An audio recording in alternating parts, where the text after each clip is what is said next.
am is are এবং has have এগুলো main verb নাকি অক্সিলারি ভার্ব? আজকে আমরা ক্লাসে আলোচনা করব এগুলো নিয়ে।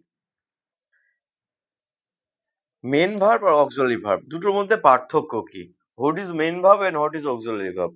মেন ভার্ব হচ্ছে বাক্যের প্রধান কাজ কাজ ক্রিয়া বোঝায়। যেমন she is happy, she is happy, এই ইজটা মেন ভার্ব, ইজটা মেন ভার্ব। অক্সিলারি ভার্ব কি? সাহায্যকারী ভার্ব। অক্সিলারি ভার্ব হচ্ছে সাহায্যকারী, প্রধান ক্রিয়াকে সাহায্য করে, প্রধান যে কাজ থাকে তাকে সাহায্য করে। এই মনে করো স্লিপ, স্লিপ মানে কি? স্লিপ মানে ঘুমানো। যখন হ্যাজ স্লিপ হবে তখন ঘুমিয়েছিল। ইজ স্লিপ হবে, ইজ স্লিপিং, ঘুমাচ্ছিল। এই সাহায্য করছে, কে সাহায্য করছে? এই হেল্পিং ভার্ব গুলো, এইগুলো হেল্পিং ভার্ব। আর মেন ভার্ব কখন? যখন বাক্যে কোনো কাজ থাকে না, যখন বাক্যে কোনো কাজ থাকে না তখন সেটি মেন ভার্ব। মেন ভার্ব হিসেবে কখন কাজ করে? যেমন আই অ্যাম এ স্টুডেন্ট, এখন আমি হই একজন ছাত্র, এখানে কোনো কাজ নেই, এখানে কোনো কাজ নেই। He is tired, they are here, she is happy, এখানে কোনো কাজ নেই। এখানে ভালো করে দেখতে পারো আমি একজন ছাত্র, এখানে কোনো কাজ নেই। সেই জন্য যখন কাজ থাকবে না, যখন কাজ থাকবে না তখন যে সাহায্যকারী ভার্বটা আছে সেটি হবে মেন ভার্ব, এমটা মেন ভার্ব।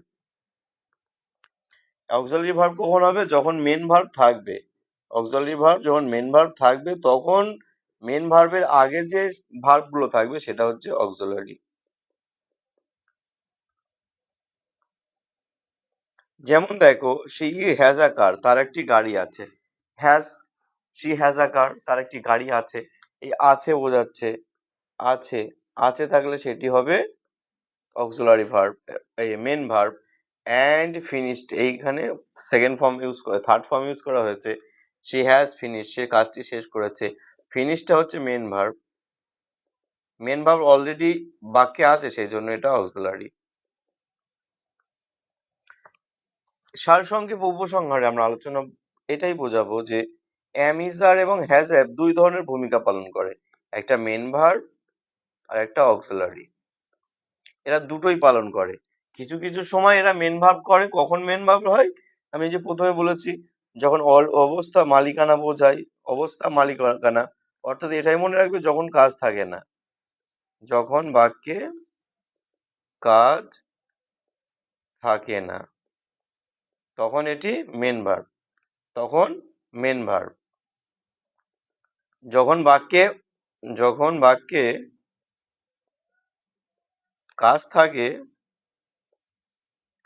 তখন এটি কি ভার্ব? তখন এটি অক্সিলারি।